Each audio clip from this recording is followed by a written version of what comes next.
Hey guys, so as I am working on these crochet dolls for WhoCon, I basically just plop myself down here in front of my computer, turn on YouTube, watch the different channels that read Am I the Asshole stuff, or, just whatever interests me in the suggested list. And I found a couple of different tattoo videos lately. One of them talks about this whole tattoo gate thing that is going on with a tattoo artist in Ontario, Canada, who is basically charging for the consultation, charging insane amounts in a tier kind of way for drawings and changes. It's going to be this much, and drawings and this many changes, it's going to be this much. And it's just freaking insane, and I feel so bad for the people who have gotten scammed by this artist. And it's the kind of thing that I wonder if I would have fallen for several years ago, because I got my first tattoo literally last year in 2022 on October 29th to celebrate the 3-year anniversary of when I got to meet Rhett and Link from Good Mythical Morning. And I I was never someone who was very definite about, oh, I definitely want to get a tattoo. This is exactly what it's going to be. This is where it's going to be, all that kind of stuff. Because growing up, my dad was very against tattoos. And to be honest, probably still is. But basically, my Nana, my dad's mom, had gotten a tattoo of a guy's name on her arm. And apparently she regretted it, after she got it. And that regret stayed with her.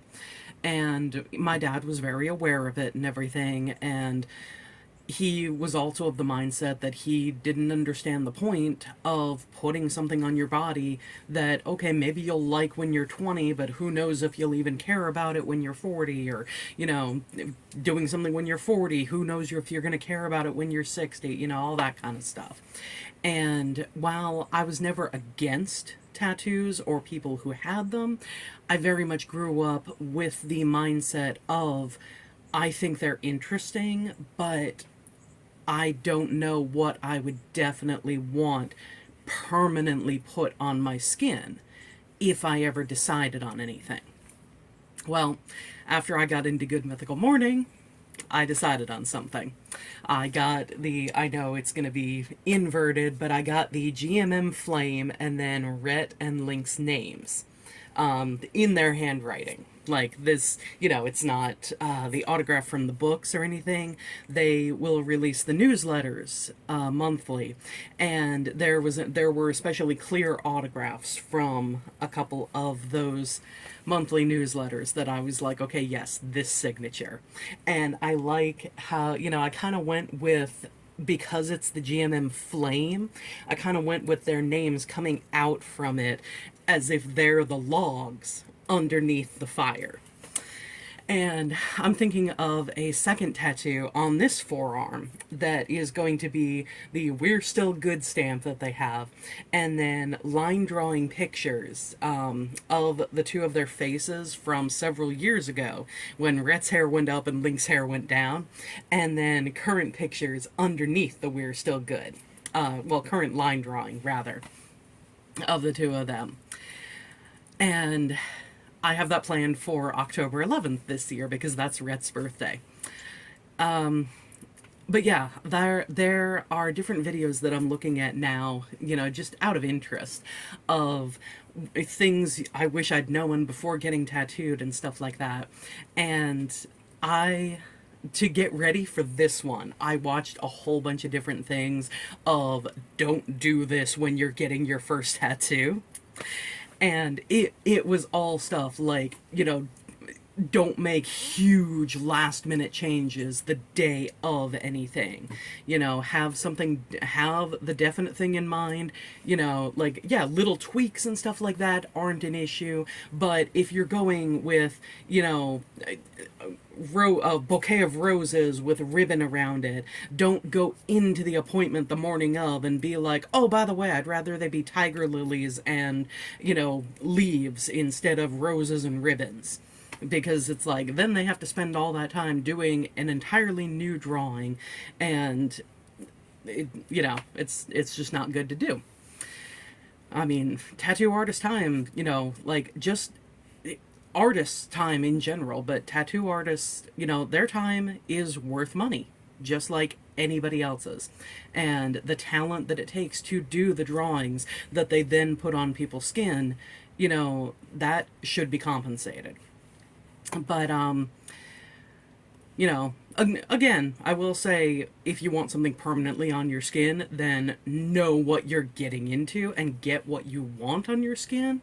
But don't do that to the artist. Don't walk in the day of and be like, hey, I want something completely different, because that is not fair to them. But some of the stories that I heard were just like people losing all forms of bodily fluids. you know, somebody would sit down, be in the chair, the tattoo would start, and they would urinate on themselves. Or they would need a break 5 minutes in because they had to vomit, something like that. And I went in for my tattoo and I was like, yeah, so I've been watching all these different things. I think I'm good as long as I keep all my bodily fluids in my body. But yeah, it wasn't that bad. It did hurt. The entire thing hurt. I don't understand why there are people who are like, oh yeah, forearms are fine, they don't hurt at all. It's like, yeah, no. It hurt. But, it kind of stayed at a steady level of pain. There were a couple of spikes, but it was basically a steady level of pain. And I went in and I had my phone with me, and I had a playlist of Good Mythical Morning episodes where the guys were going through different levels of pain, whether they were taking an ice bath or they were doing the pain hole thing and had to guess what was happening to the other from behind a black curtain kind of thing. But yeah, I just watched those and just kept my mind on that and let the tattoo artist do her thing. And yeah, it came out amazing. I think there are a couple like little spots with the lines that I want her to touch up, but we already talked about it, and she's going to touch this up when she does the other tattoo, because it just makes more sense. It's less of, a waste of ink. But yeah, the different things that I see on these things, I don't know. Part of it is, okay, this is an obvious thing everybody should think of. And then part of it is, okay, yeah, I could see how people wouldn't think of this. One of them is that, people don't necessarily consider placement or consider tattoos being addictive. I don't understand the addictive part, because literally I want this one, I want one on my forearm, and then my lifelong best friend and I have talked about getting one right here on me and here on her for, basically just a matching best friend's tattoo. And, it's just a little symbol of something that the two of us have drawn back and forth to one another on letters when we were teenagers. And that's it for me. But I acknowledge that my feeling on it is possibly more unique, because as far as, tattoos, if I'm spending potentially hundreds of dollars on these things, I want to be able to see them. My forearms, I can hold them out in front of me and I can see the tattoos on my forearms. If I get something here, at the very least I'll be able to see it in a mirror, or, I can look down and kind of see it. But the reason why we picked this placement is because, again, it's inverted with my phone and everything. This is my left hand.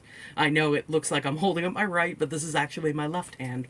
Me getting the placement here means that, the tattoo, and therefore her, are close to my heart.